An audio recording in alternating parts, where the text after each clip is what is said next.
My mother's coffin hurtled towards the bridge's edge, blood spilling everywhere. Ling Zhang, possessed by a golden ferret, her green eyes glowing, lunged straight for my neck. Blackie tore at the ferret's nape, dragging out the three-tailed golden ferret, still alive.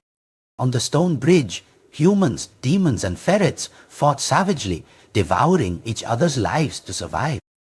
But as I spoke, the pallbearers seemed to be evading something unseen. They stumbled, carrying the coffin erratically, even dashing towards the very edge of the stone bridge. Had the railing not stopped them, they would have plunged into the Red River. Blackie warned me, "Master Jew, those men are hallucinating. Calling out to them is useless." I remembered Ling Zhang blowing on me earlier, making my entire body go limp. If these pallbearers continued like this, I feared they would truly drop my mother's coffin. My father had already fallen into the Red River. My mother's coffin absolutely could not suffer the same fate. I hastily asked Blackie, "Blackie, is there a way?" Blackie strode proudly, speaking as it walked. "Nonsense. Compared to this venerable one, that golden ferret is far inferior." Blackie's words somewhat reassured me.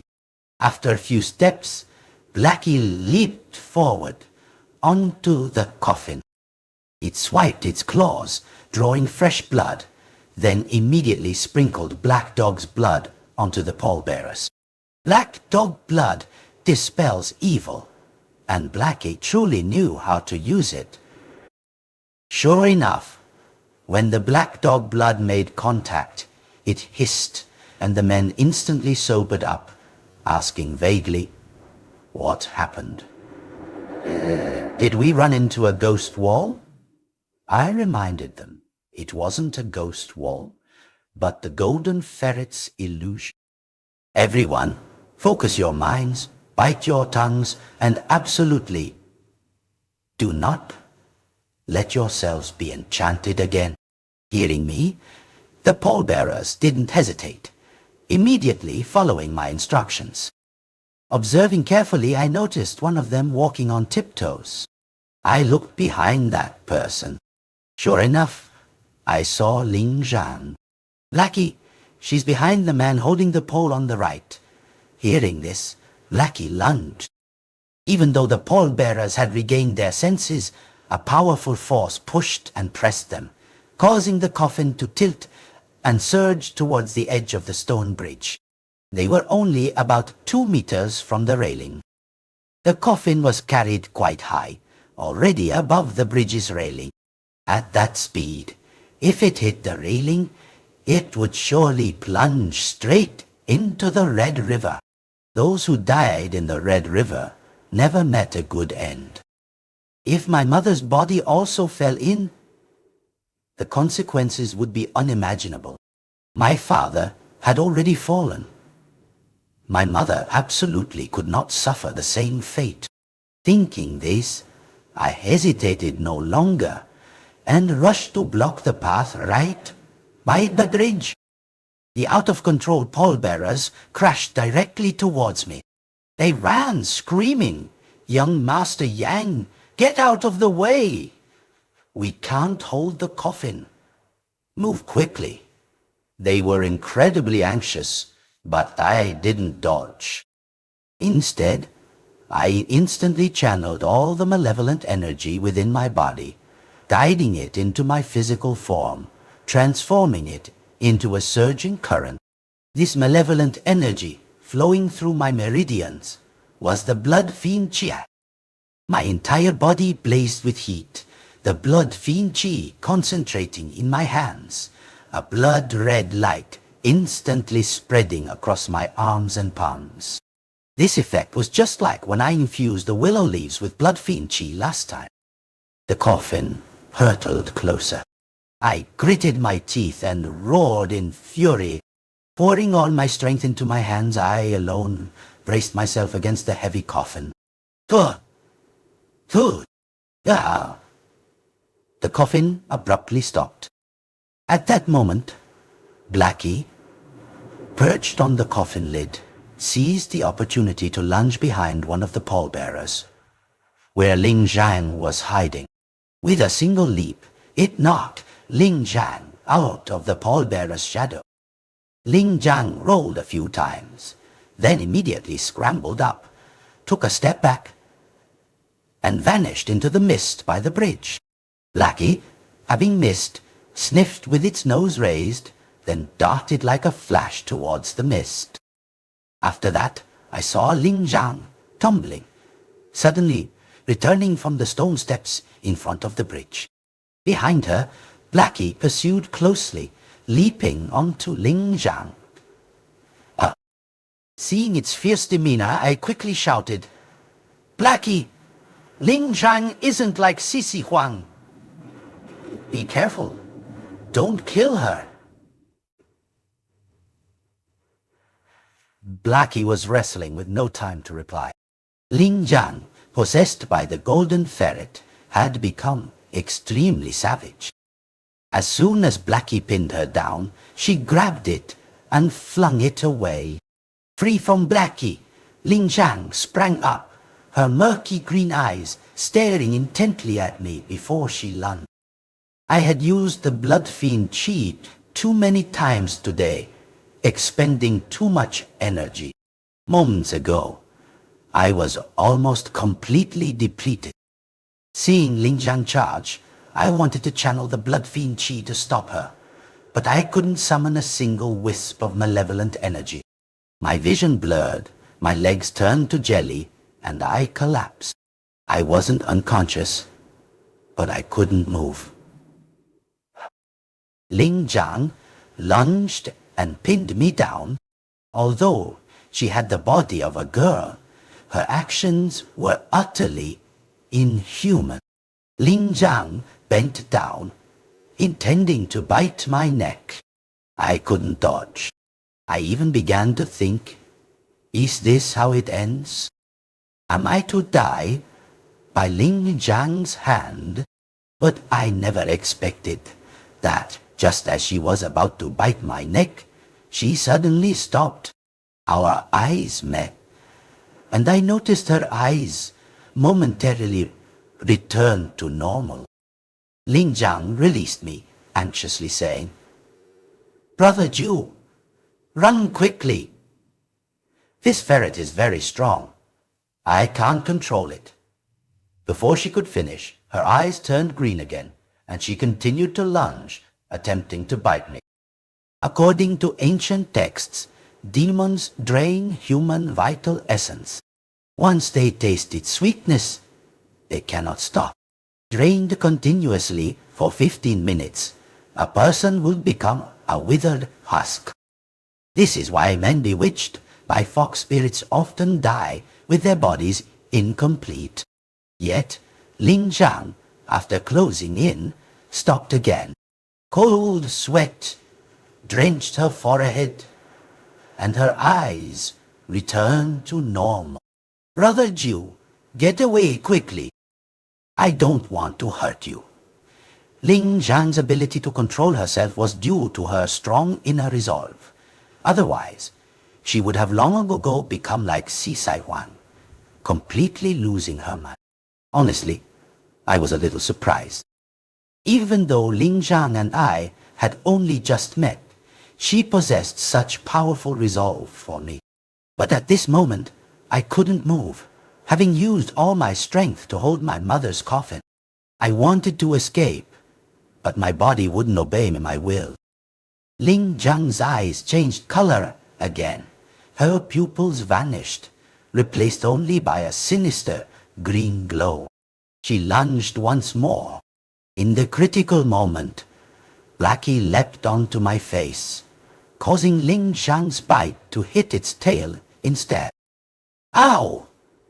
Blackie yelped plaintively. White smoke wafted from Ling Zhang's mouth. Blackie fell to the ground, clutching its tail, trembling with pain. But then, as if realizing something, it said to me, Master Jew, find a way to wake her up. Up. I see the ferret. There was no doubt. The golden ferret had possessed Ling Zhan. But remembering Sisi Huang's fate, I suddenly worried if Ling Zhan would even survive. I looked at Ling Zhan. Her forehead and brow were obscured by a hazy, yellowish-gray color, making it impossible to see clearly. Blackie urged again, Master Jew, hurry! Any later, and it'll be too late. Seeing its confident demeanor, I knew it had discovered something. To wake Ling Zhan, I had no special method. Unable to move, I could only take a deep breath and yell at Ling Zhan. Ling Zhan, wake up! It's me, your Master Jew. Think clearly, you're not a ferret, you're a human being. According to ancient texts, someone possessed by a ferret must be reminded of their humanity, because the possession bewitches the mind, making them believe they are the ferret, no longer remembering their human self. If they couldn't wake up, they would never escape. Sure enough, as soon as I finished speaking, Ling Zhan stopped again. Her eyes recovered slightly, though still flickering with a faint green light. Brother Jew, get away! I don't want to hurt you. I glanced at Blackie, signaling. Blackie, hidden behind Ling Zhan, shot up onto her back and bit hard at the back of her head. Seeing this, my heart tightened. Blackie unexpectedly jumped and bit hard into Ling Zhan's nape. I thought of my fake grand-uncle, from whose nape a golden ferret had also emerged. That person was already dead. I couldn't help but worry intensely. Could Ling Zhan also have had her head hollowed out? Ling Zhan, wake up. You are human, not a golden ferret. I had no other choice but to keep calling, trying to wake her. Everyone in the Xuanmen world was cold and indifferent, all looking down on me. Only Ling Zhan, from the very beginning, held no prejudice, never scorned me. Even possessed by a golden ferret, she retained a fierce resolve for me. I truly didn't want her to die because of this. Blackie ferociously and frantically bit the back of Ling Zhan's head. Suddenly, I heard squealing. Blackie dragged the golden ferret from Ling Zhan's hair. Oh, this golden ferret was unlike any we had encountered before. It was twice the size of a normal one, with white fur beneath its mouth, looking like it had a silver beard. The golden ferret suddenly leaped up like a carp breaking water, its strength so immense that it knocked Blackie to the ground. But Blackie was not one to be easily bullied. Even falling, its jaws remained clamped tightly on the golden ferret, refusing to let go. At this moment, the golden ferret from the back of Ling Zhan's head had been pulled out. Her entire body went limp, collapsing into my arm. I, already exhausted, was pinned beneath her, utterly unable to move. I strained to call Ling Zhan, hoping she would wake up, but she showed no reaction. Reflexively, I reached out to touch the back of Ling Zhan's head. The moment my hand made contact, it was covered in blood. This filled me with immense worry. Just now, she was possessed by a golden ferret. There must still be a lot of malevolent energy within her. I decided to try the malevolent energy guiding art to see if I could draw the malevolent energy from her into myself. What I learned from the ancient texts was how to transmute malevolent energy. This way, I could restore my physical strength while reducing harm to Ling Zhang. Thinking this, I immediately acted. My mouth recited incantations, my hands formed ritual seals. Indeed, it worked. My hand pressed against the back of Ling Zhang's head, and I began to feel a stream of malevolent energy flowing from her body into mine.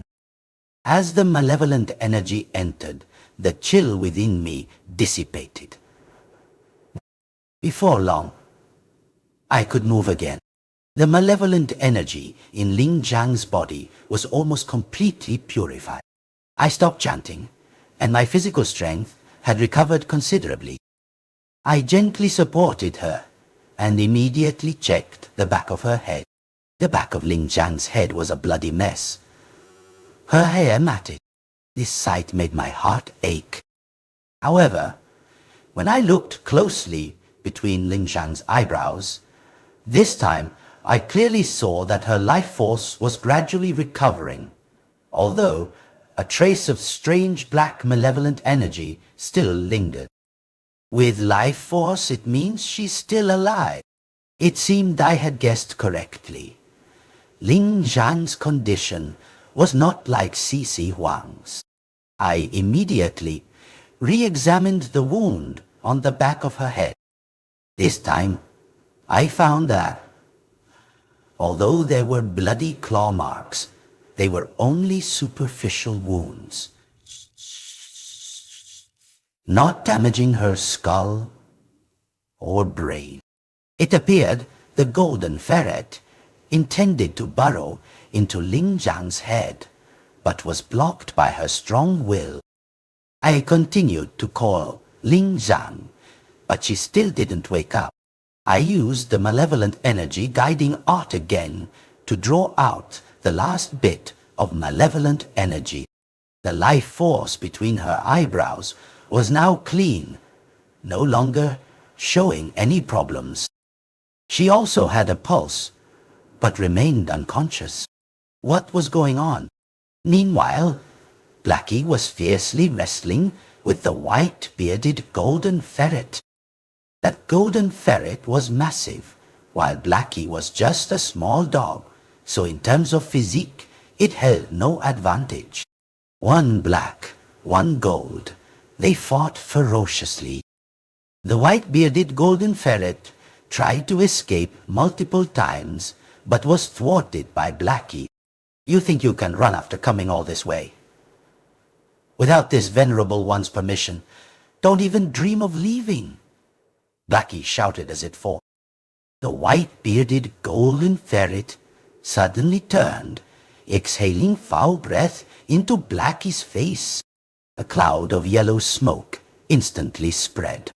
You think your smoke can fool me? Hey, that's truly showing off before an expert. Blackie, fearless, charged straight through the smoke. The golden ferret intended to use the smoke to escape, but unexpectedly, Blackie had already blocked its path, then spun around, all four paws on the ground, its tail raised high like a black banner. Whoosh! A mighty gust of wind, and the white-bearded golden ferret, as if swept by a spring breeze, squeezed its eyes shut, foamed at the mouth, and knelt on the spot. Good heavens! Such toxicity!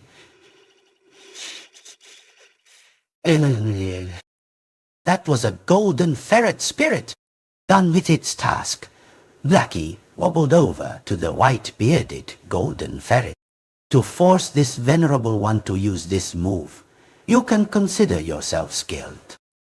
Your journey to the human world this lifetime wasn't in vain. Saying this, Blackie bent its head, hesitated for a few seconds, covered its nose with a paw, and then swallowed the white-bearded golden ferret whole. The moment it finished swallowing, Blackie's eyes widened, and its mouth gaped open. My heart skipped a beat. Or could it be suffering a backlash this time?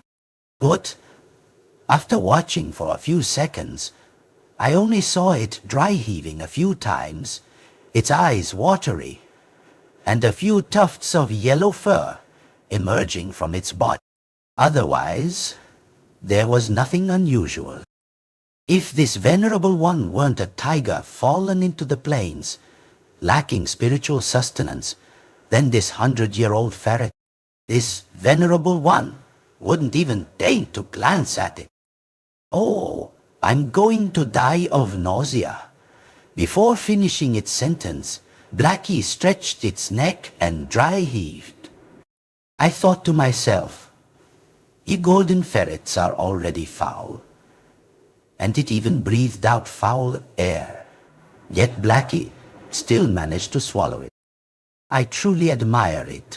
But earlier, it said a tiger fallen into the plains. Could it have been very powerful before? Isn't it just a spiritual dog?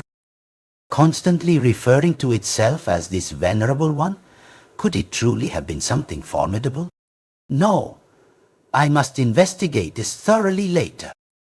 What exactly is this Blackie that my grandfather left me? Seeing me staring, Blackie gagged a few more times, then turned to look at me. Couldn't your granduncle raise anything else? Always raising golden ferrets. They're so hard to swallow. It makes this venerable one sick. I seized the opportunity to ask Blackie, what were you before? Blackie froze upon hearing this, almost answering instinctively. Years ago, this venerable one was. Never mind. A true hero doesn't dwell on past glories. There's nothing remarkable to mention. It seemed unwilling to speak, so I didn't press further. But the more I thought, the more I felt that my granduncle was no ordinary feng shui master. He had controlled 3 golden ferrets back to the village. One had cultivated for decades, another for nearly a century, and the white-bearded one just now had clearly surpassed 100 years. Yet he controlled them all. I feared his strength was no less than that of the Xuanmen Grand Masters, perhaps even surpassing Teng Wang. Dealing with him would probably be incredibly difficult. I regained my composure, looked at Ling Zhang again, then asked Blackie, Blackie, you have spiritual eyes. Check Ling Zhang's condition. The wound isn't severe, so why isn't she waking up? Blackie, originally a pure black dog, now had golden fur spots appearing on its body, almost covering half of it. I saw that its expression was still calm, so there was probably no serious problem. I told Blackie to check Ling Zhang's condition. It nodded and walked over. A dog's eyes can see things humans cannot, especially black dogs with spiritual eyes, known in legends as yin-yang eyes, capable of seeing souls and the true forms of demons. These things were clearly recorded in ancient texts. Just a quick glance, and Blackie was done. Master Jiu, I'm afraid she will never wake up again. What? I cried out in alarm. It explained, Master Jiu. You must know that this venerable one was born with spiritual eyes, capable of seeing a person's 3 souls and 7 ethereal souls. A person with 3 souls and 7 ethereal souls has an aura of light around them. This venerable one sees only 9 lights of soul and ethereal souls on Ling Zhang. She is missing 1 soul. If she remains unconscious, she is likely missing her Yujing soul. Regarding the 3 souls and 7 ethereal souls, ancient texts, of course, recorded them in detail. The 3 souls include Tai Guang, Xuanmen, and Eugene.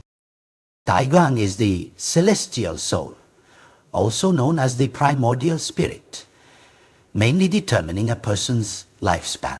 Xuanmen is the terrestrial soul, also called the yang soul, determining a person's fate and fortune. And Eugene is the human soul, responsible for energy and spirit. If the Eugene soul is missing, that person cannot wake up. I looked at Blackie and asked, "Why is Ling Zhang missing a soul? Was it eaten by that yellow-furred ferret just now?" Blackie looked confused, sitting down as if searching for something within its body. It had swallowed the golden ferret. If the ferret had truly eaten Ling Zhang's soul, it wouldn't have digested it immediately. Blackie should be able to sense it. But after a moment of checking, it shook its head. No. At this moment, the mist on the stone bridge gradually dissipated. I looked around and saw Zhang Shui Feng leading people running towards us. Seeing Ling Zhang unconscious in my arms, he frowned, anxiously asking Master Ju what happened to a Ling. I recounted the whole story to Zhang Shui Feng, then bowed my head and said, "Uncle Zhang, I'm sorry. I couldn't protect Ling Zhang." Zhang Shui Feng sighed, waved his hand, and looked at Sisi Wang's corpse. "You've done your best." I had long known a Ling would face a calamity. I just never expected it to be this. Master Jiu, where did these golden ferrets that attacked the funeral procession come from? They burrow into people's bellies and eat their brains. This isn't the method of wild golden ferrets. They must have been raised by humans on human flesh. Golden ferrets eating human flesh.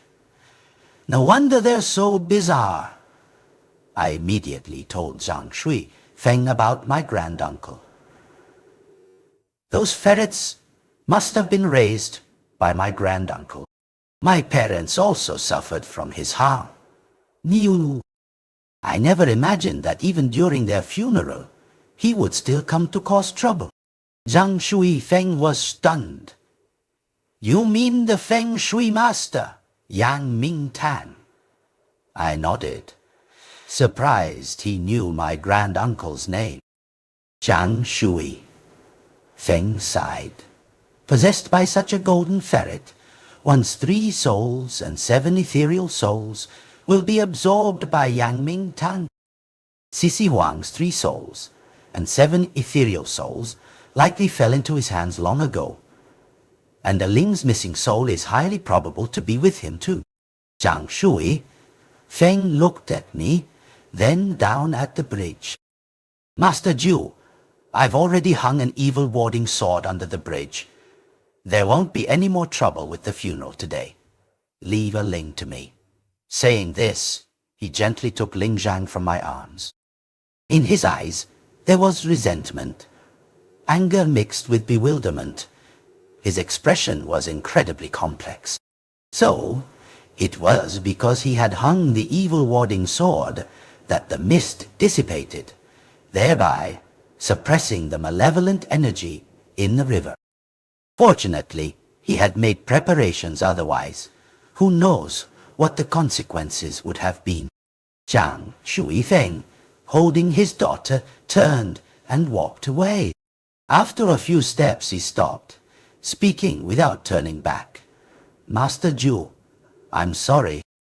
Years ago, your grandfather and I were bosom friends. I should have helped you in your time of trouble. But, as you've seen, a Ling's soul is in Yang Ming Tang's hands. I cannot directly confront him. He wants the beautiful woman's coffin. I cannot contend with him for it. I only have one daughter in this life." Regarding the beautiful woman's coffin, the Zhang family withdraws. Towards the end, Zhang Shui Feng's voice trembled, and his hands clenched, clearly filled with frustration and resentment. "Uncle Zhang, I'm sorry." He shook his head. "Don't say that. You've done nothing wrong to the Zhang family. It's just that I can no longer help you with your matters. Please excuse me." I didn't know what to say. I could only bow to thank him. Zhang Shui, Feng had indeed helped me a great deal. As soon as he left the stone bridge, over a dozen other people immediately rushed over. Seeing Sisi Huang's and Tang Huang's bodies, they were very anxious and hurriedly collected her corpse. A group of men carried Tang Huang onto a stretcher. At this point, he was barely breathing and unconscious. The Huang family members put them into a car. One of them, his face grim, walked towards me and said, "Yang Chu Ju. Today's grudge for my brother and my granddaughter, Sisi Huang. I will remember clearly. Today's matter is put aside for now, but in the future, I will collect every debt in full." After speaking, he flicked his sleeve and turned to leave. The Huang family members referred to him as the patriarch. I guessed that he hadn't appeared before, because he hadn't formally taken control. Now that Tang Huang was severely injured and Sisi Huang was dead, he stepped forward. Thus, the Huang family also withdrew from the struggle for the beautiful woman's coffin. Of the three major Xuanmen families in the area, only the Hu family remained. But the Hu family hadn't come to the funeral today. I didn't know where they were. Watching the Huang family leave, I said nothing, just quietly gazed at the chaotic stone bridge. Thinking of my father's body being thrown into the Red River, I still didn't know what to do. Ahead, my mother's pallbearer stopped, turning to look at me. The men carrying my father's empty coffin also ran over. Clearly, they were waiting for my opinion on what to do now. I asked them. My father's body was thrown into the river by Sisi Huang. Can everyone retrieve it, put it in the coffin, and continue the funeral? The pallbearers looked at the river, and the leader replied, "Young Master Yang, a body that falls to the ground or into water is already contaminated with yin energy from the earth. It cannot be retrieved and buried further. Moreover, if it sinks and doesn't float after falling into the water, it's even more impossible to retrieve." Hearing this, I frowned and asked, "Why?" The man sighed. "If a body falls into the water and floats, it means the yin and yang within it are still balanced. It's just a normal corpse. But if it sinks completely, it indicates that the yin malevolent energy in the body is too heavy, to the point where even the water cannot support it. Such corpses are usually fierce or evil cadavers. If the body resurfaces later, it means it wants to come ashore to harm people." I listened, utterly at a loss. Must I abandon my father here? Seeing my distress, the man continued, "Young Master Yang, I suggest we bury your mother first. Afterwards, you should find someone specializing in retrieving bodies to bring your father's remains ashore, dissolve the malevolent energy, and then he can be buried. Don't worry, your father's coffin hasn't reached its destination, and our job isn't done. After you find someone to retrieve his remains, we will return to continue carrying the coffin, free of charge." I looked back at the Red River. The Red River was inherently a perilous waterway. My father's body sinking there would indeed be difficult to retrieve directly. I could only nod, telling them to take my father's coffin back first, while the rest would continue my mother's funeral. Zhang Shui. Feng had hung a sword at the bottom of the bridge, so the pallbearers could continue forward without further hindrance. It was just that both the Zhang and Huang families had encountered trouble, and no one else in the Xuanmen world wanted to continue the funeral. When we arrived at the burial grounds, it was only me and the pallbearers. The grave had already been dug. The pallbearers even helped arrange the burial site. After the interment, I sat alone by the grave, burning spirit money, thinking of how healthy my parents were just a few days ago, now separated by life and death, with my father's remains still submerged in the Red River. My heart ached intensely. Blackie sat beside me, its tail gently tapping me as if offering comfort. Afterwards, I told the pallbearer that I was just a young man and didn't know anyone in the business of retrieving bodies. If he knew anyone, he should introduce them to me. My father's body had to be recovered no matter what. I knew that leaving it there for too long would easily lead to further complications. Once trouble arose, my father would not rest in peace. I asked the pallbearer, because I found them honest. They hadn't fled despite the strange occurrences, and they were very professional, being in the funeral industry. They surely knew body retrievers. If I went to look for one myself, I might fall into my grand-uncle's trap before even finding someone. The leader of the pallbearer team, who had been speaking and advising me, was named Chen Shiba. He had a thick sideburn beard, looked rugged, but was straightforward. He didn't hesitate, agreeing immediately,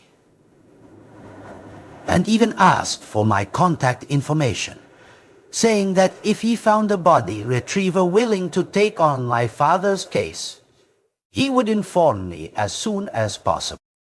I reminded him that this matter could not be delayed. It had to be fast. Chen Shibaba patted my shoulder, telling me to rest assured he had experience with such things. I watched over the grave until noon, then rebuilt the mound. As I was about to return to the village, I saw someone rushing from afar. From a distance, I recognized her as Hu.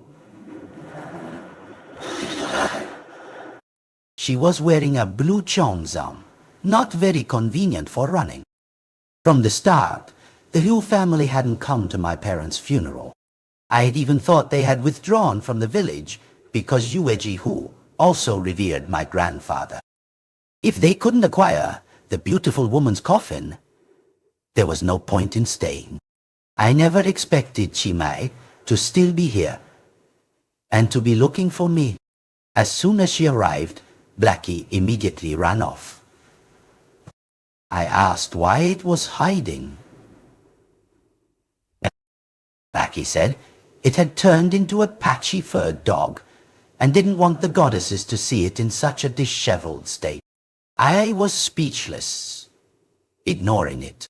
Chimei approached, and I asked if anything was wrong.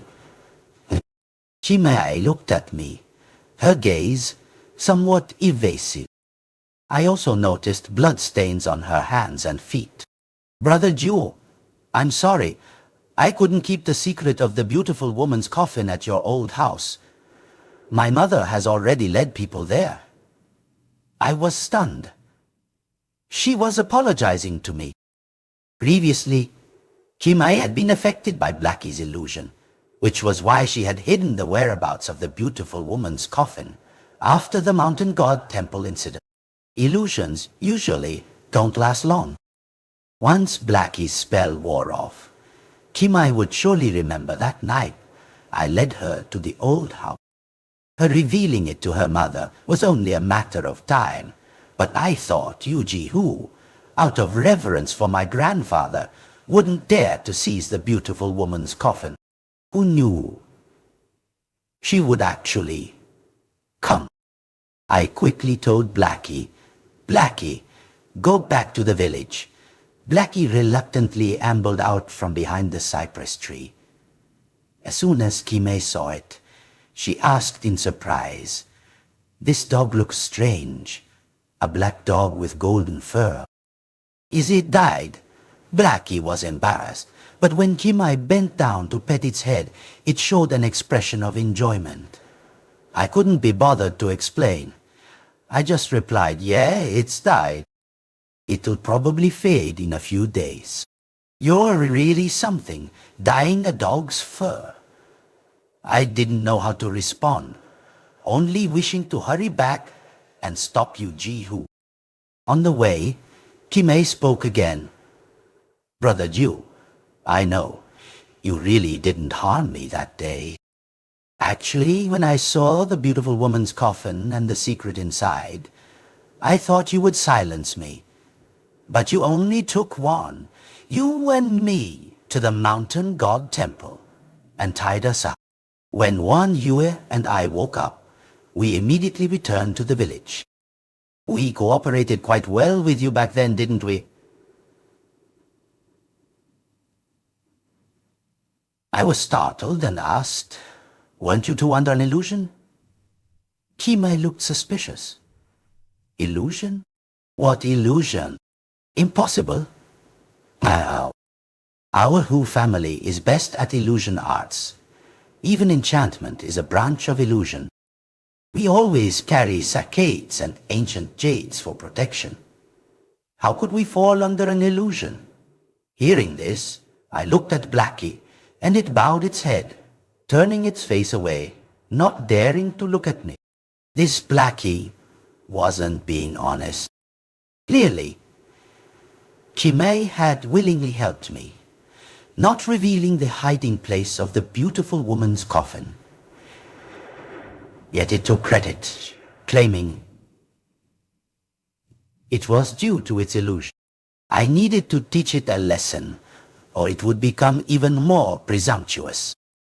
I glared at Blackie, and it flattened its ears, wagging its tail fearfully, clearly admitting it. Unfortunately, my mother eventually found a loophole. Brother Jiu, Wan Yue, and I have both been punished according to family rules. The Hu family's rules are truly terrifying. We had no other choice but to reveal the story of the beautiful woman's coffin. You probably know how my mother acts by now. As Hu Kimei spoke, I saw the wounds on her hands and feet. Perhaps the injuries were actually more severe than they appeared. I understood that her Xuanmen moniker, Black Lotus, was no exaggeration. I nodded and said to Hu Kimei, "It's all right, Kimei." Actually, I knew she would find out sooner or later. As we walked, I asked Kimei, "I heard your enchantment art has 7 layers. That day, when you dealt with me, you could have directly used the final incantation. If you had, I might have revealed all my secrets. Why did you bother taking the risk of letting me stay conscious and leading you back to the old house? You knew I would find a way to deal with you." I've been wondering about this problem. Hearing my question, Hukime paused, avoiding my gaze and looking away. "Because I didn't want to confront you, Master Ju." After saying this, she took out a small box. I didn't understand why she suddenly took out a box. I watched as she carefully opened it. I thought it was some treasure, but when I saw clearly, I was stunned. Inside the box was not a treasure, but a flute made from a willow branch. It was the kind of flute often made in spring, when willow shoots first sprout. People would break off tender willow branches peel off the bark, and hollow them into flutes. When making this type of flute, I had a habit of carving an extra small hole in the middle. When the hole was covered and blown, it made one sound, and when released, it made another. The willow branch flute in Xuanmen's box was exactly one I had made as a child. It was just a casual toy back then. I didn't even remember it. Yet, she had kept it until now. "You still kept it?" I blurted out. "Ew." The flute had dried up over the years, but was still perfectly preserved. I used to think her story about us meeting as children was just an excuse to get close to me. But now, it turned out to be true.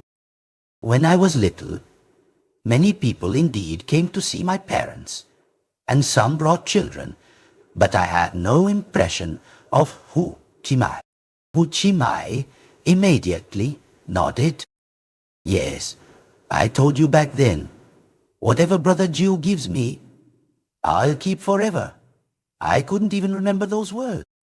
No matter what, even if my mother forces me to use enchantment to turn you into a fool, or even kill you, Xuanmen couldn't bring herself to do it.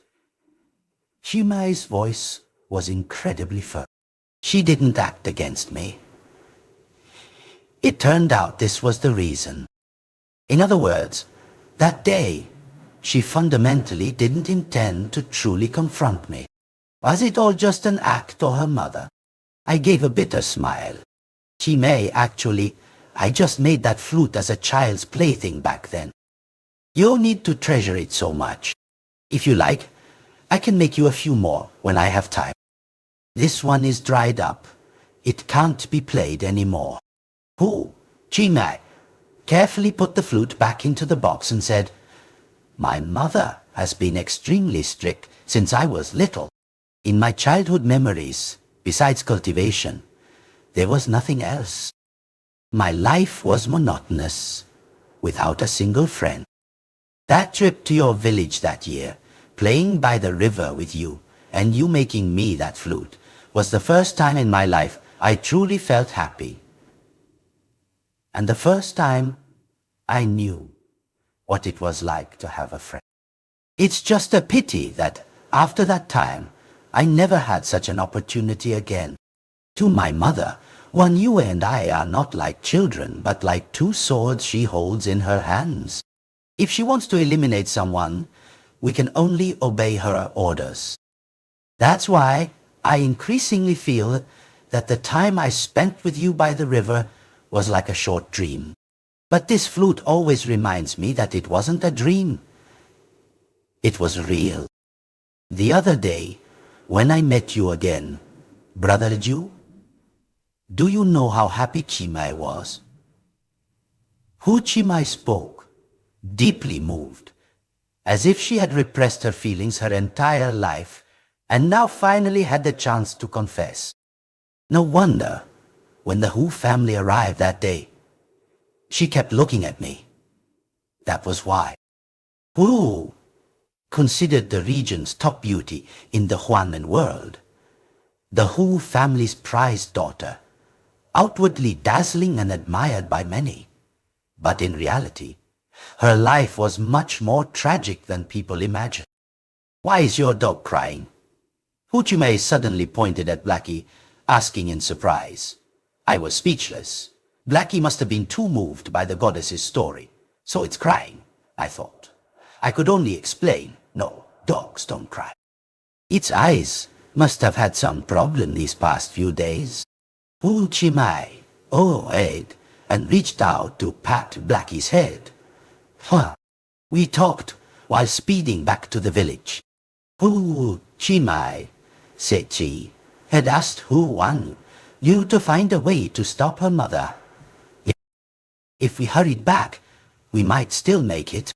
When we arrived in front of my old house, I saw people had already surrounded it. Hu must have brought people from her clan.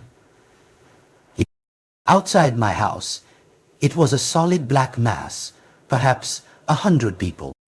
They hadn't broken down the door yet, because all the dogs in the village had gathered at my gate. The dogs bared their teeth and snarled, looking incredibly fierce. Even with their martial arts, the Hu family members didn't dare casually attack such a pack of vicious dogs.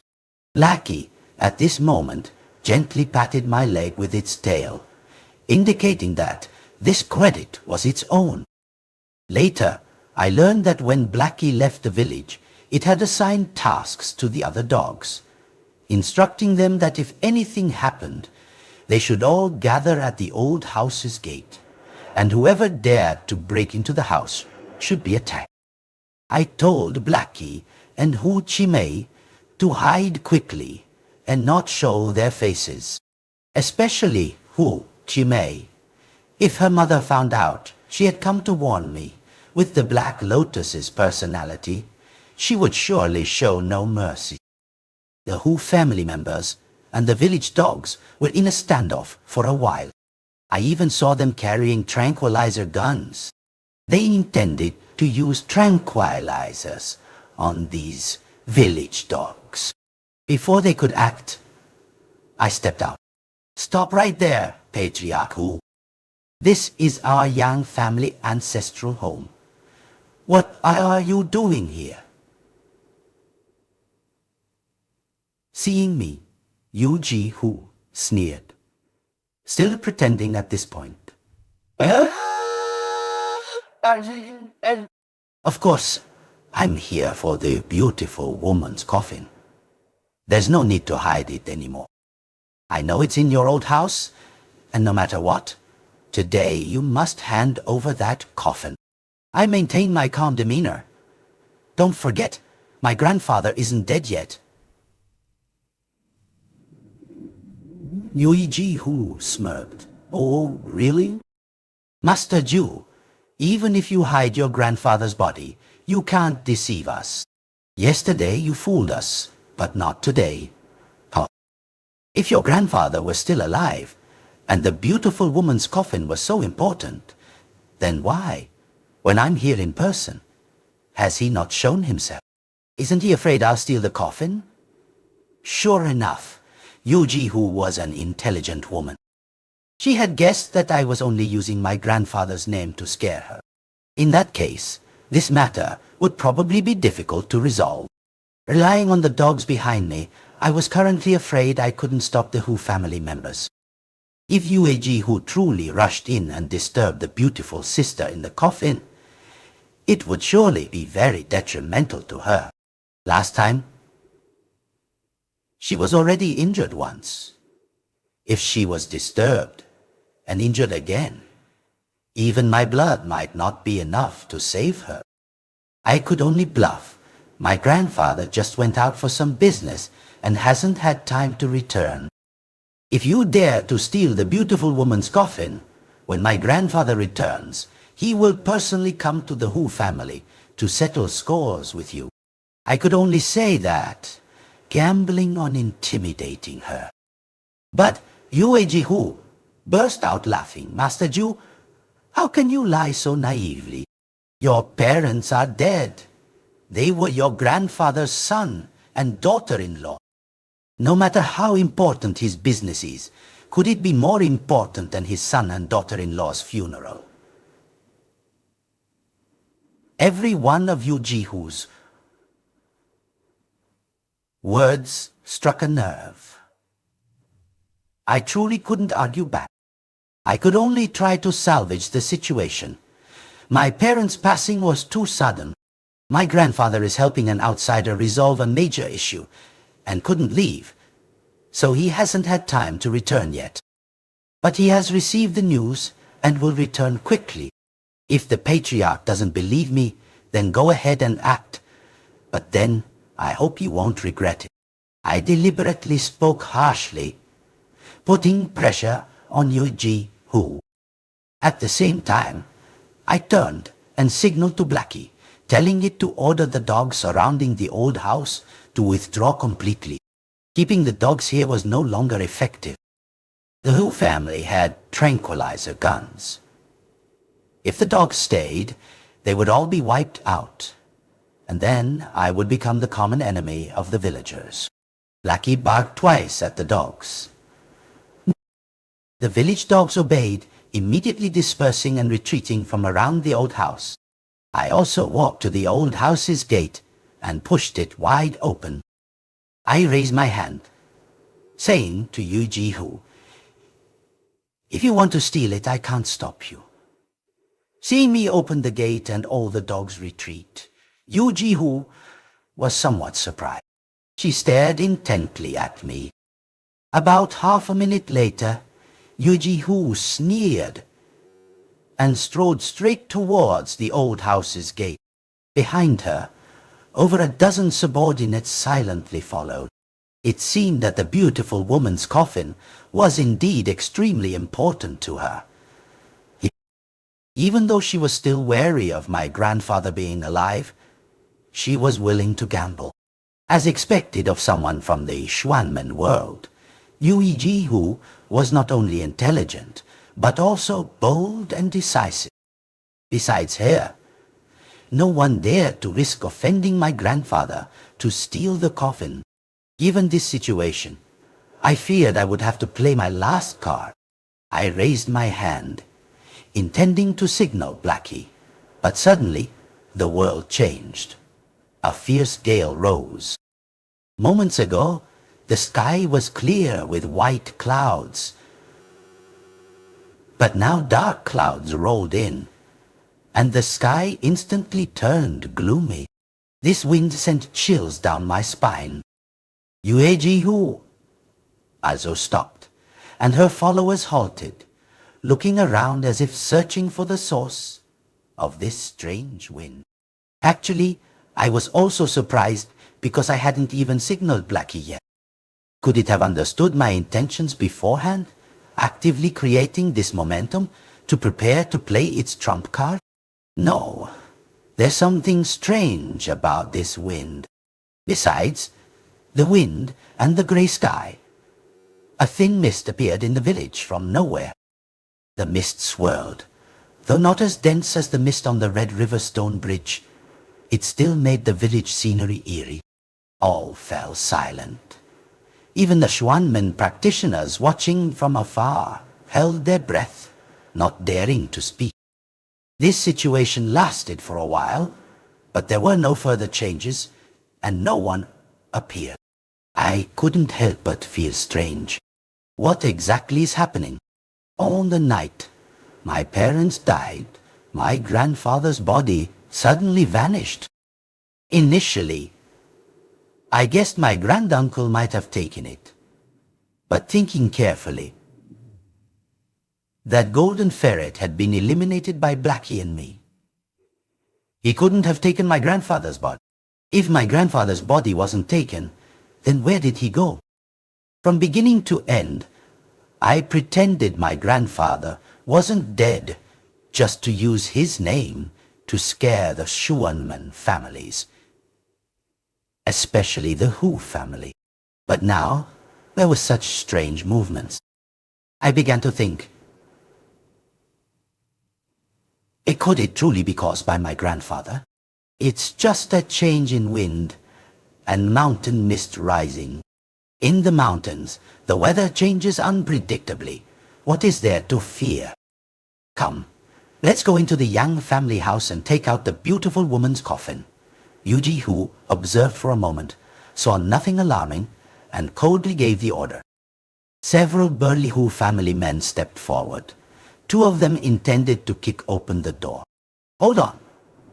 Just then, a hoarse but resonant voice suddenly rang out, startling the subordinates, who, with their feet raised, dared not kick.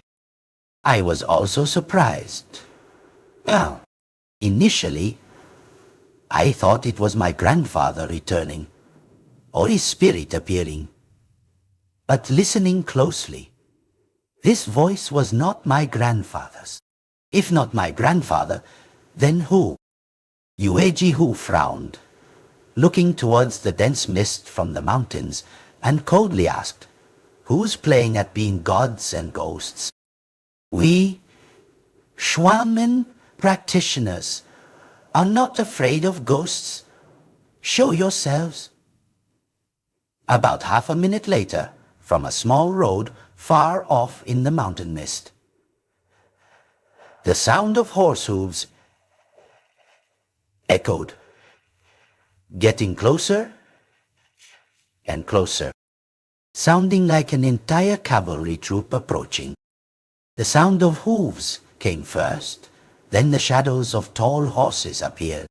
Following them was a red sedan chair, and behind the sedan chair were several people dressed in long robes. This procession looked like a wedding procession, but it was far from joyful, lacking any festive atmosphere. "Who is this?"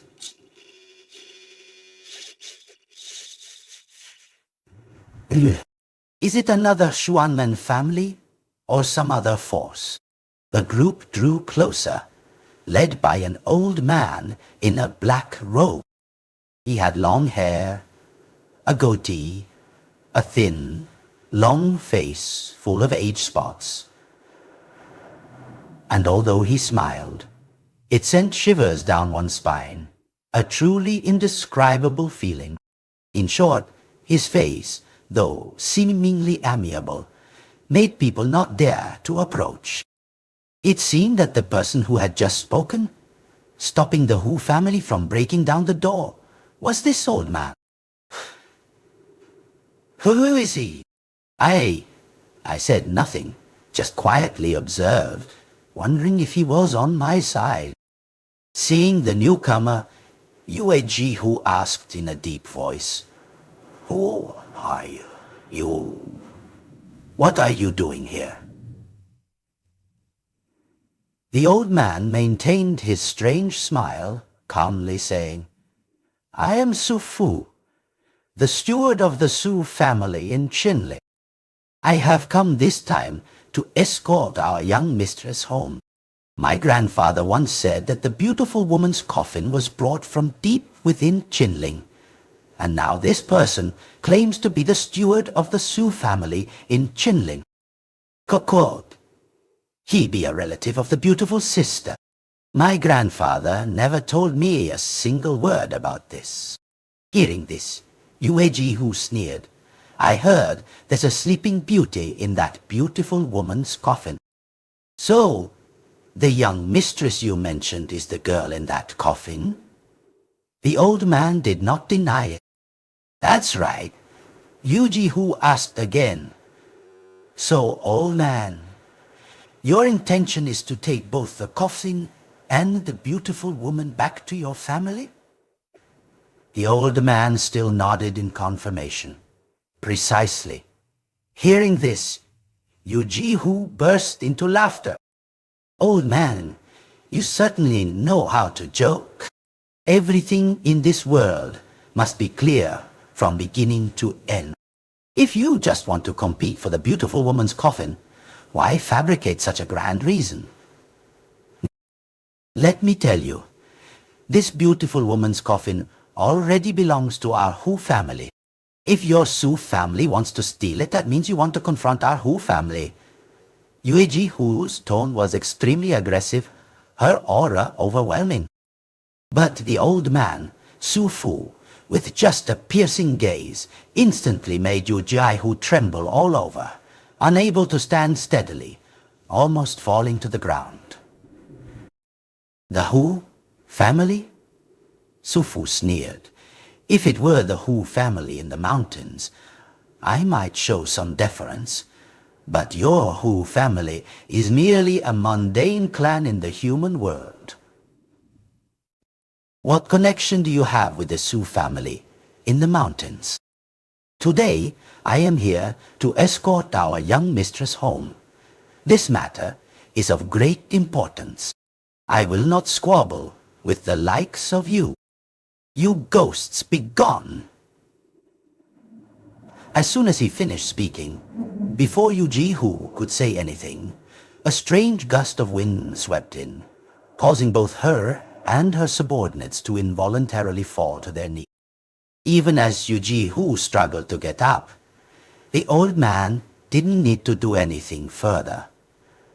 They all remained utterly motionless. Standing afar, I clearly felt that terrifying pressure. If I hadn't been a little far away, I probably would have been prostrated long ago. What kind of person is this old man, Su? How can he be so powerful? Seeing Yuji-Hu's group all kneeling, he said nothing further and walked straight towards me. Standing before me, he said, "Brother, open the door.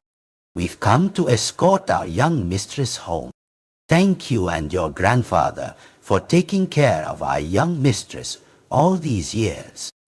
This is a small token, nothing grand. I hope you'll accept it, brother." The old man's attitude became much more polite. As soon as he finished speaking, several servants behind him carried a red chest and placed it directly in front of me. Before it was fully opened, I saw sparkling gold. Inside were gold, silver, and precious jewels. If I accepted this, I wouldn't have to worry about food and clothing for the rest of my life. But I had promised my grandfather that from that night onwards, I would give the beautiful sister a drop of blood from my middle finger every month. If I let this old man Su take her away now, what would I give her to drink later? Thinking this, I replied, "I'm afraid I cannot make this decision. I must first ask for her opinion." Honestly, facing the sudden appearance of someone from the Asu family of Qinling, I didn't know what to do. Although old man Su seemed gentle, he was someone who could make Yuji-Hu prostrate herself. He was definitely not ordinary.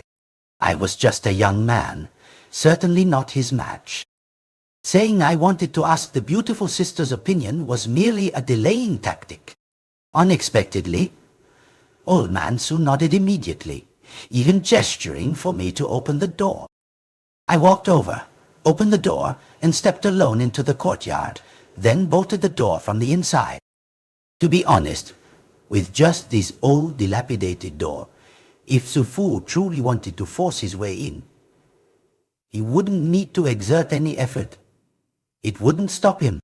In the courtyard, bamboo was still blooming. Beside the bamboo were several mats covering something. From afar I could feel a chilling aura emanating, clearly something Blackie had prepared. I walked through the courtyard, opened the house door, approached the beautiful woman's coffin, and pushed open the lid. The beautiful sister still lay peacefully, as if asleep. I gently leaned closer and asked, "Beautiful sister, outside there's an old man claiming to be the steward of the Su family in Qinling, named Su Fu. He says you are the young mistress of the Su family, and he's here to take you home. Do you want to go with him?" I finished asking, but she still showed no reaction. It seemed that speaking last time was already a very difficult feat for her. After a moment of thought, I looked at the incense burner next to the coffin, lit 3 sticks of incense, and placed them in, then continued, "Beautiful sister, how about this? If you'd want to go with him, then don't accept the incense. But if you agree, please accept it." As soon as I finished speaking, the 3 burning incense sticks suddenly broke in half simultaneously. Not a single one spared. I froze on the spot. Was it a strong reaction? So, she absolutely doesn't want to go with old man Su.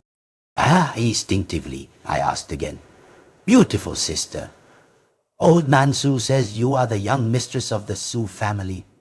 Is that true?" But she still didn't reply. I was about to ask again, by observing the incense's reaction, when old Mansu's voice called from outside the courtyard. "Young Master Yang, I wonder if you've finished asking? If our young mistress agrees, I will immediately send people in to escort her." Urged by him, I immediately closed the coffin lid, locked the house door, and ran out to the courtyard. I stood at the gate and shouted outside, "I've finished asking! Please wait a moment. I'll be right out. There are a few things I want to discuss with you directly." I quickly ran to the gate, grabbing a branch of bamboo leaves as I passed through the bamboo grove. Outside, the sound of knocking on the door grew more and more urgent, as if someone wanted to break in. When I ran out to open the door, I saw Sufu, and several servants had already prepared to storm in.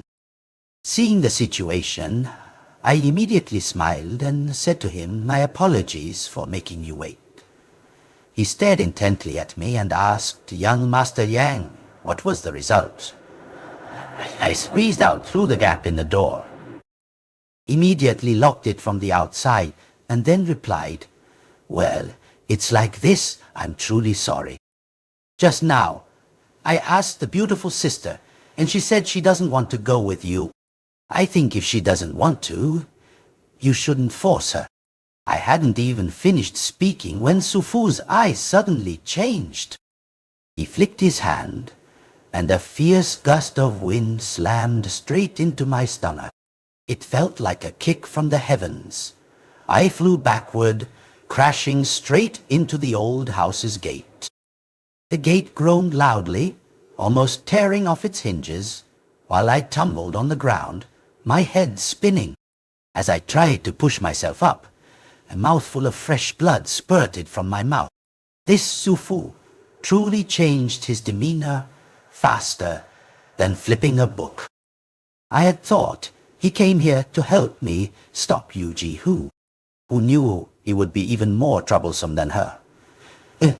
"You, a mere boy, dare to keep my young mistress here." Sufu's face darkened as he spoke coldly. "You young brat, haven't you looked in a mirror to see what kind of person you are? A rustic, uncouth fellow like you claims to be worthy of my young mistress." "Move aside," hearing these words from Sufu, even though the pain from the blow made my entire body ache, and my stomach felt like it was churning with roaring waves, I still struggled to crawl up from the ground. I wiped the blood from the corner of my mouth and said, "I never said I was worthy of the beautiful sister. It's just that she once saved my life. That is a great kindness, a great virtue. Just now, I asked her, and she said no matter what, she wouldn't go with you. So, unless you step over my corpse, today I absolutely will not let you take her away." As I spoke, I secretly mobilized all the malevolent energy in my body. The malevolent energy circulated through my lesser celestial circulation, gathering in my palms, forming blood fiend chi.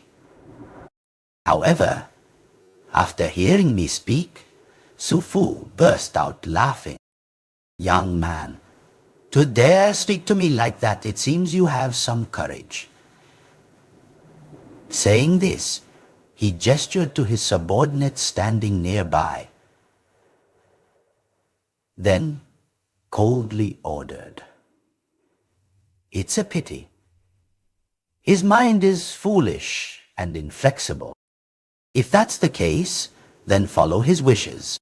Step over this brat's corpse and bring the young mistress home." "Understood."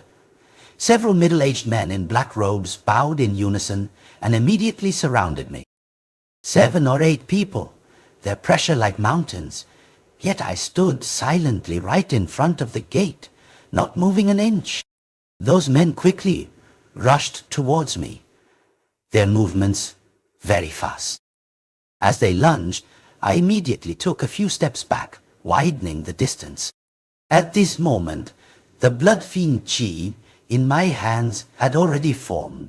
Just as they charged, I drew out several bamboo leaves I had prepared. Infused with blood fiend chi, the bamboo leaves immediately emitted a faint, blood-red light. I gripped the bamboo leaves tightly in my hand, gritted my teeth, aimed directly at the foreheads of the approaching men, and flung them. 3 bamboo leaves, like 3 blood-stained flying daggers, shot from my hand, immediately piercing straight through the foreheads of the first 3 men. No blood flowed, but their bodies instantly stiffened. Just a second later, a gust of wind swept them away. They were carried 2 or 3 meters. When they stopped, I realized those 3 were not living people. They were clearly paper figures made of bamboo and decorative paper. I looked at Sufu behind them, thinking to myself, what kind of bizarre entity is this Su family from Chinle? Why do they bring only paper figures? It's truly too strange to believe. The 3 bamboo leaves, taking down 3 paper figures, was enough to make the rest of them wary. The remaining subordinates all stopped, staring at me, not daring to act rashly. I glanced at the bundle of bamboo leaves still in my hand and immediately realized something was wrong. The bloodlight on them had disappeared. This showed that the 3 bamboo leaf flying daggers just now had almost completely drained my blood fiend chi. My accumulated malevolent energy over the past few days was clearly still too scarce. My physique fundamentally couldn't contain much malevolent energy. Those 3 paper figures were also not simple. Defeating them had taken a huge toll on me. If grandfather had given me that black-covered book earlier, how much better it would have been. That way, I would surely be able to stand against the faction alone now. But, thinking about it again, grandfather must have had his reasons for deciding to only give me the book when I turned 18. At this moment, I absolutely couldn't show weakness externally. My demeanor must not falter. So, I looked at the remaining paper figures and coldly shouted, "If you want to try again, take another step. Within 3 meters, I will make all of you fall." The paper figures immediately trembled. They stood still, not daring to advance. Actually, I had read about the art of paper figures in the ancient texts. If there isn't a ghost soul parasitizing them, paper figures can only take a few stiff steps and cannot be as flexible as real people, let alone have combat power. Paper figures like those of the Hu family, looking like living people, definitely had ghost souls parasitizing them. My blood fiend chi-infused bamboo leaves killing the 3 paper figures earlier was actually destroying the ghost souls, parasitizing them. The 3 fell down motionless. Clearly, their souls dispersed and scattered. Blackie once said that the techniques in the ancient texts were incredibly potent, and moreover, blood fiend chi inherently restrained evil entities, even stronger than the righteous chi of Taoist sect. This was indeed true. For example, malevolent energy in items like butcher knives or ghost head sabers could also deter evil spirits. It all followed the same principle. At this moment, I deliberately took a step forward, closing in on the paper figures. Seeing the distance shorten, the paper figures frantically retreated several steps, falling back towards the old man Su Fu. However, Su Fu showed no fear. Instead, he smiled. "Blood fiend chi? I never expected such a young man to have learned this technique. Your talent likely surpasses even your grandfather's." I wondered if he was also a paper figure. I pulled out another bamboo leaf, gathered the remaining blood fiend chi into it, and walked step by step towards him, solemnly saying, "Old man Su, I've already told you. The beautiful sister doesn't want to leave. In that case, I will stake my life to protect her. I ask you to leave.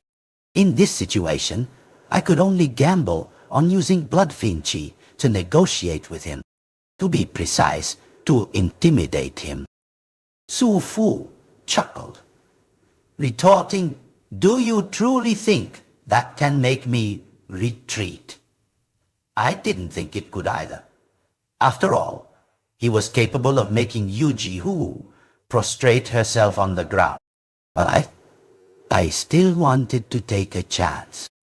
So I said, regardless of whether he can or not, I've already said, "If you want to enter this courtyard, you'll have to step over my corpse." Su Fu chuckled softly, then signaled to the paper figures. The paper figures, seeing this, all retreated to the back, while he turned and slowly walked away, speaking as he went, "All right, I'm truly afraid of you, young man. Consider today your victory." I thought to myself, could he also be a paper figure or an evil entity, which is why he's afraid of my blood fiend chi. In truth, the blood fiend chi in my body was at its absolute lowest point. The 3 consecutive attacks just now had consumed too much energy. Seeing him turn and leave, the tense nerves in my body finally relaxed. However, what I didn't expect was that the very moment I relaxed, he, by some unknown means, suddenly appeared right in front of me. A punch as mighty as a heavenly blow, accompanied by a hidden surge of energy, slammed straight into my stomach. Under that heavy impact, my entire body went numb. The bamboo leaf in my hand fell to the ground, and he picked it up, flicked it gently, and fire erupted, incinerating all the bamboo leaves I had prepared. I was tricked by old man Su, losing all my strength. Just before I fell, he spun around and delivered a powerful chop to the back of my neck.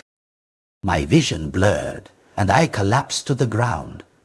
But I wasn't unconscious. I just felt as if all the meridians in my body were sealed, and no matter how much I struggled, I couldn't get up. Su Fu squatted down, grinning sinisterly. "Young brat, can I go in and take the young mistress home now? Are you still planning to stop me? I truly didn't expect a master like him to use such despicable tactics to trick me. If he wanted to beat me, he needed to do that." Of course, through this incident, I also realized one thing. The ancient book my grandfather left behind was no ordinary item.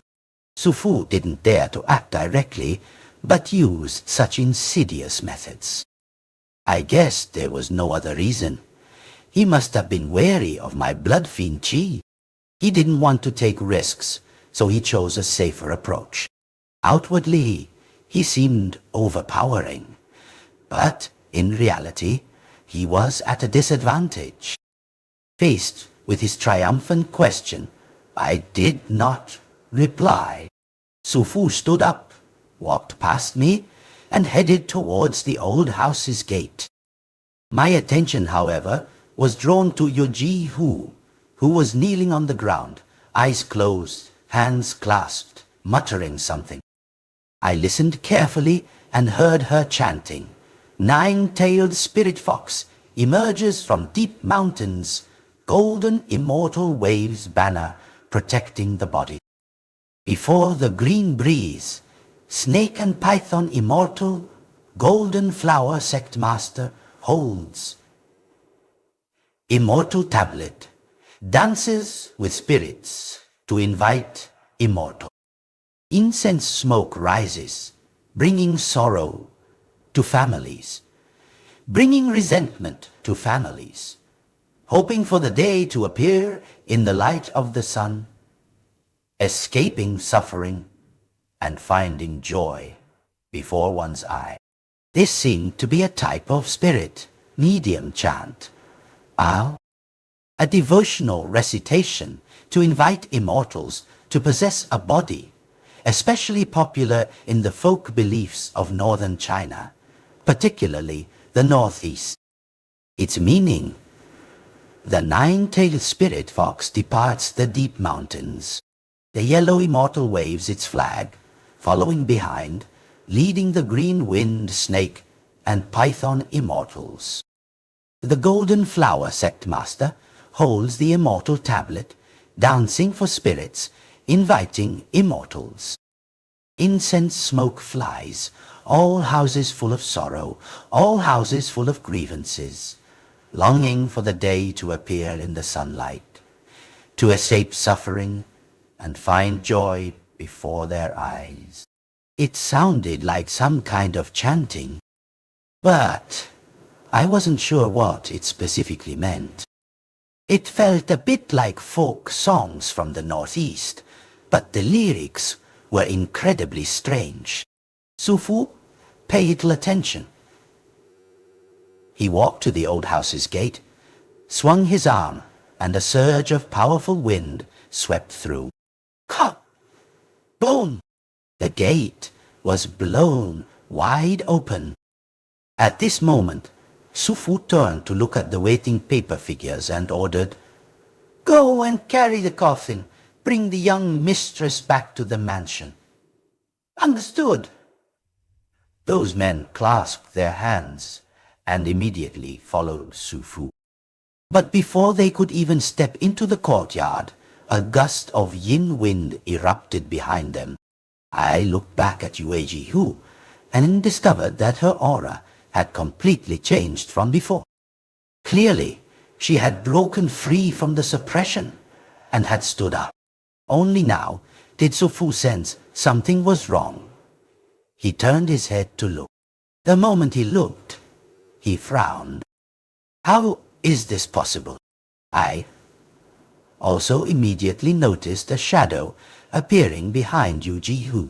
Its shape was indistinct, but 5 tails rising behind it were clearly visible. Ancient texts recorded that for fox spirits in cultivation, each additional tail increased their power by 1 level. Normally, it was extremely rare for a fox spirit to have the fortune to break through to 2 tails. A strength 3 or 4 tails were even rarer. A 5-tailed fox spirit could no longer be considered a fox demon, but a fox immortal. At this moment, Blackie also quietly ran to my side. I don't know where it dragged out our reddish-purple bone, which was filled with malevolent energy. I immediately used the malevolent energy guiding art to absorb the malevolent energy from the bone, recovering a bit of my strength. Blackie whispered to me that the song Yu Jihu had chanted earlier was called Spirit Summoning Incantation for Possession, which had the effect of inviting an immortal to possess a body. The shadow behind her was a 5-tailed fox immortal that she had just summoned. So that's how it was. No wonder Yu Jihu could now escape Sufu's control and stand up. Sufu, seeing this immortal, why don't you kneel down quickly? Yu Jihu's tone and manner of speaking had completely changed. Clearly, she was no longer Yu Jihu, but the immortal she had invited to possess her body. The 5-tailed fox immortal of the Hu family in Qinling. That immortal actually knew Sufu.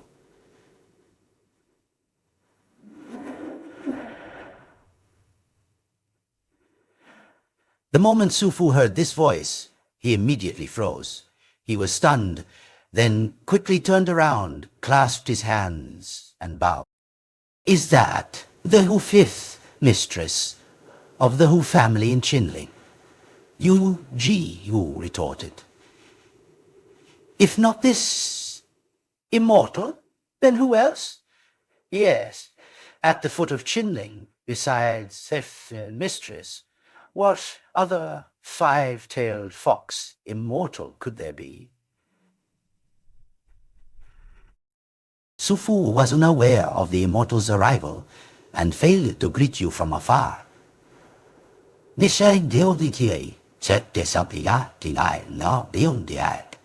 That I beg the immortal's forgiveness. Yuijihu waved her hand and said, "No need for formalities. Step back and leave the beautiful woman's coffin to this immortal. This immortal will not pursue your disrespect." After inviting the immortal to possess her, Yuejihu was no longer herself, but the Hu fifth mistress of the Hu family in Chinling. Earlier, Sufu had said that if Yujihu were from the Hu family in Chinling, he would show some deference. He never expected her to actually summon a powerful entity from the Hu family. At this moment, Sufu was extremely awkward. He clasped his hands and said, "Fox Immortal Mistress, it's like this. I also came here on orders this time. The beautiful woman's coffin was personally ordered by our Su family patriarch for me to bring back. If the immortal insists on keeping it, I'm afraid it will be very difficult to explain to the patriarch when I return. If I cannot bring the beautiful woman's coffin back, then I can only tell him that the immortal took the coffin. The Su family and the Hu family have always been close. If discord arises over this matter, it would not be a good thing." Sufu was clearly using the Su family patriarch's name to negotiate, even to threaten. But Yueji said, "This immortal will take the beautiful woman's coffin. You can tell your patriarch that. This immortal is not afraid of sumo." Obviously, Sumo was the patriarch of the Su family in Chinling. Sufu was momentarily at a loss for a retort. Yui Jihu ignored him further, stepping straight into the courtyard of the old house. But just as she reached the door, Sufu raised his hand and unleashed a fierce gust of wind towards her. Yue Jihu casually blocked it, and the collision of the two forces made the old house's gate vibrate, almost blowing it off entirely. "Little Su, you truly don't know what's good for you," Yue Jihu sneered. Sufu's face suddenly showed an unprecedented ferocity, the corner of his mouth curling into a sneer. "I respect you as a Fox Immortal, fifth mistress, and initially did not want to be your enemy. But if the Immortal insists on making things difficult for me, then don't blame me for being impolite. Patriarch, we have already said, this beautiful woman's coffin must be brought back today, at all costs." Yui Jihu raised an eyebrow. "Oh, really? Then we'll see if you have the capability." Sufu sneered. "If the immortal's true form were present, I might truly be wary. But this is just a woman from the Hu family. The immortal is merely borrowing a body. At most, the immortal's power is only 3/10 of her true form. Sufu apologizes for the offense." The atmosphere immediately became taut as a bowstring. To be honest, I never expected things to become so chaotic over the beautiful woman's coffin. Even a Fox Immortal from deep within Chinling had to show up to seize the beautiful woman's coffin. Whether Sufu or Yuji won, it wouldn't benefit me. Because as soon as one side won, that side would certainly seize the beautiful woman's coffin by any means necessary. Neither of these two was ordinary. Last time, when Hu Chimei came to the old house, the beautiful sister was able to cope, but she was injured because of it. This time, both were extremely powerful figures. Once they entered the house, I feared the beautiful sister wouldn't be able to hold on. Blackie quietly reminded me, "Master Ju, let's go inside first." I nodded, seizing the moment while Su Fu and Yu Ji-hu were fiercely clashing, and quickly led Blackie into the house courtyard. The large gate was closed, and outside, smoke billowed up to the sky. Blackie looked at the thing covered by the mats beside the bamboo grove and said to me, "There's no other way." "I'm afraid we have to use this trump card." I nodded. "This is the only way. Whether we can protect the beautiful sister or not, success or failure rests on this move." Blackie anxiously warned, "Master Ju, are you sure? If it goes wrong, you could lose your life."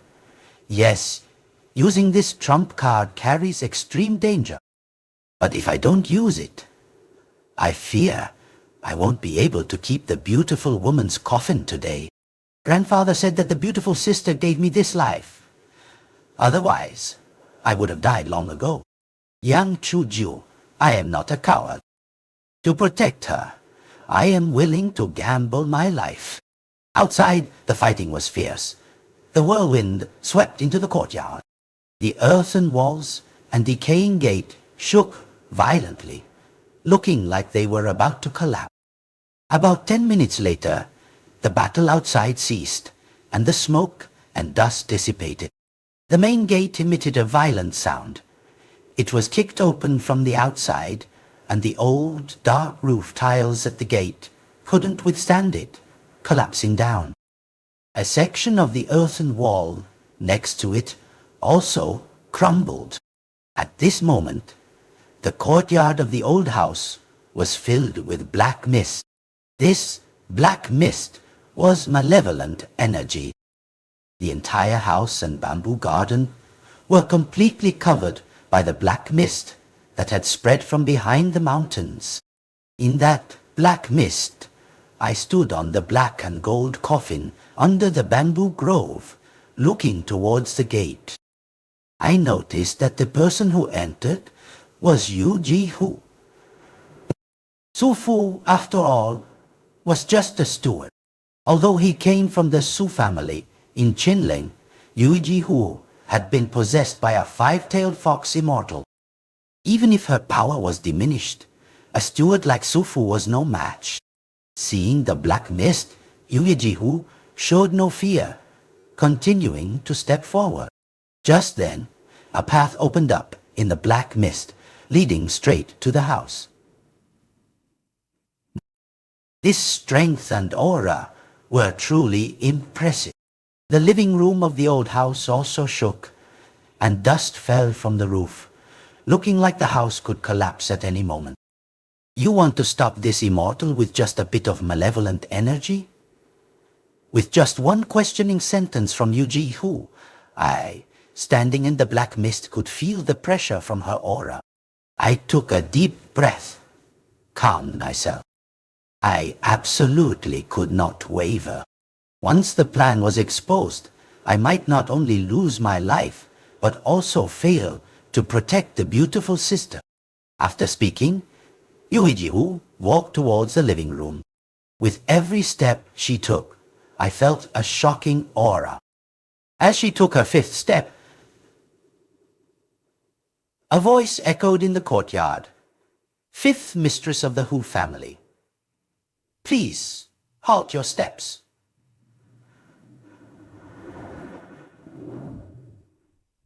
The voice resonated throughout the courtyard, echoing in all directions. Even the Xuanmen practitioners outside could hear it. Those who had never met my grandfather wouldn't recognize it, but those who had interacted with him were all stunned to hear this voice. Before, when I said my grandfather wasn't dead, most people were skeptical, not believing I was telling the truth, merely not daring to test it. But now, Upon hearing his voice, everyone was utterly astonished.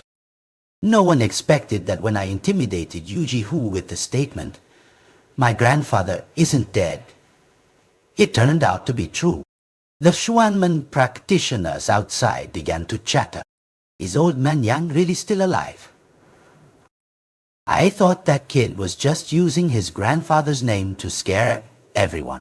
I never expected old man Yang to actually be alive. No wonder he's so bold. It turns out it wasn't a pretense. At the gate, Su Fu, who had lost to Yuji-Hu, was also extremely surprised when he heard the voice. Su Fu dared to come and steal the beautiful woman's coffin precisely because he had received news of my grandfather's passing. He must have been very wary of my grandfather. Otherwise, he wouldn't have waited until now to act. And in the courtyard, even Yuji-Hu stopped. She looked around as if searching for my grandfather's presence. "Yang Tianxiang, aren't you dead?" Yuji-Hu probed. My grandfather's voice continued to echo. "Dead? Do you think Yang Tianxiang is so easily killed? Didn't my master Jiu already tell you? I'm not dead. That coffin is an empty coffin. Do you think he was lying?" I saw Yuji-Hu's eyes flicker slightly. She was carefully searching for the direction of the voice, but couldn't find it. Yuji-Hu asked again, "Then why did you let the news of your death spread throughout the Xuanmen world? If I hadn't done that, would you all have dared to come?" Yuji-Hu frowned. She knew that her opponent was not just Yi-Hu herself, but the fifth mistress of the Hu family in Qinling, an entity known as a Fox Immortal. Jiu chuckled. "Oh, really? So you, Yang Tianxiang, deliberately lured everyone here?" My grandfather replied, "That's right." Yuji-Hu remained standing, not taking another step, proving that even she was very wary of my grandfather. "What is your intention in doing this?" My grandfather's voice rang out again. "Inviting everyone here, of course, is for the beautiful woman's coffin. I need a powerful family to cooperate with me."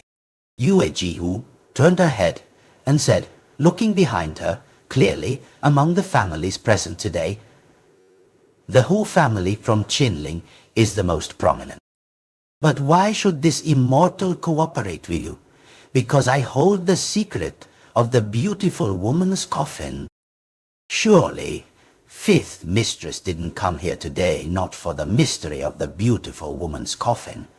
My grandfather retorted, "But Yuji-Hu said, without cooperating with you, this immortal can still obtain the beautiful woman's coffin today.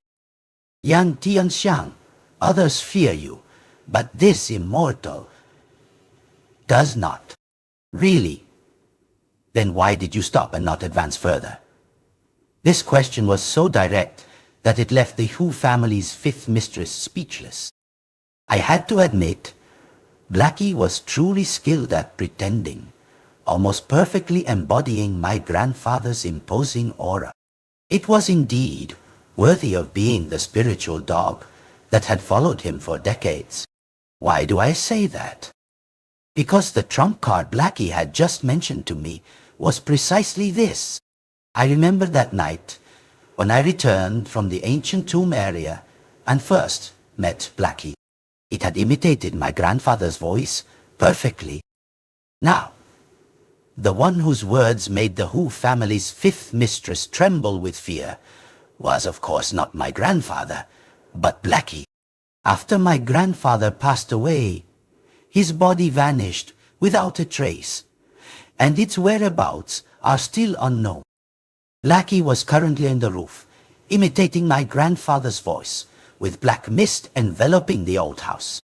Of course, no one knew that the one speaking on the roof was a black dog. Yes, Anne.